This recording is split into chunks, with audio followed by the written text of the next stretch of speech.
വെറുതെ ആലോചിച്ചുകൊണ്ടിരുന്നിട്ടൊന്നും ഒരു കാര്യമില്ല. ഈ ഇരിക്കുന്നതൊക്കെ പറക്കി വിട്ടിട്ട് നമുക്ക് നാട് വിടാം. നീ എന്തിനാ പേടിക്കുന്നേ? പിന്നെ പേടിക്കാതെ. ഇവിടെ സേഫാന്നാ വിചാരിച്ചത്. ആരാന്ന് പോലും അറിയാത്ത ഒരുത്തി ഇവിടെ ഒന്ന് കയറിയില്ലേ. അവള് ചില്ലറക്കാരി അല്ലടാ. അതാ ഞാനും ആലോചിക്കുന്നത്. ലക്ഷങ്ങളുടെ കണക്ക് പറഞ്ഞു കേട്ടില്ലേ? നമുക്കും വേണം ആ ലക്ഷങ്ങൾ. നിനക്ക് വയ്യടാ. ഇങ്ങനെ ചെറിയ മോഷണമൊക്കെ ചെയ്ത് നടന്നാൽ മതിയോ? അവളെ പിന്തുടർന്ന് അവള് ചെയ്യുന്ന പരിപാടി കണ്ടുപിടിച്ച് അത് നമ്മൾ ചെയ്യുന്നു. അവളെ അധോലോകം ഏതാണ്ടാണ്.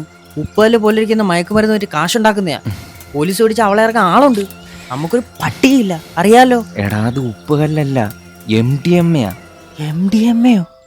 ആടാ, അതവൾ ഉപയോഗിക്കുന്നു, അത് വിൽക്കുന്നു. നമ്മളത് ഉപയോഗിക്കുന്നില്ല. പക്ഷെ അത് നമ്മൾ വിറ്റ് കാശുണ്ടാക്കണം. പറയുന്നേ ഈ ജാമ്യം കിട്ടാത്ത പരിപാടിക്ക് ഞാനില്ല. എടാ, മയക്കുമരുന്ന് വിറ്റവരെ പിടിച്ചെന്ന് ന്യൂസിലെല്ലാം വരാറുണ്ട്. പിന്നീട് അതിനെപ്പറ്റി എന്തെങ്കിലും കേൾക്കാറുണ്ടോ? ഇല്ല. കാരണം ഇതൊരു വലിയ ശൃംഖലയാണ്. പെട്ടാൽ ഇറക്കാൻ ആളുണ്ടല്ലേ. എടാ, ഇതൊക്കെ റിസ്കാടാ.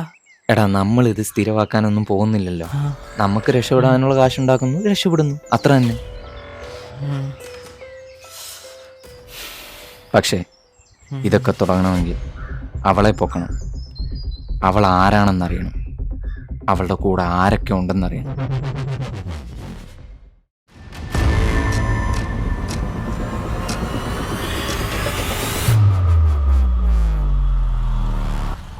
ഞാൻ ഡേറ്റ ഇല്ലല്ലോ. നോ.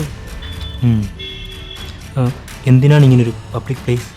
സ്മൂത്ത് ഡീലിങ്ങിനും എൻ്റെ സേഫ്റ്റിക്കും ഇതുപോലൊരു പബ്ലിക് പ്ലേസ് ആണ് നല്ലത്. Safety? Yes, I don't trust anybody. Oh, okay. അധികം സംസാരിക്കാണ്ട് എക്സ്ചേഞ്ച് ചെയ്യാം. Okay, sure.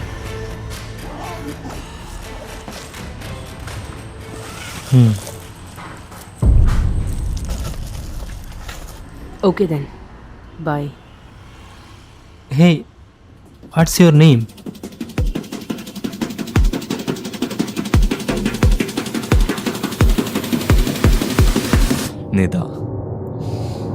നിദാ ദാസ്.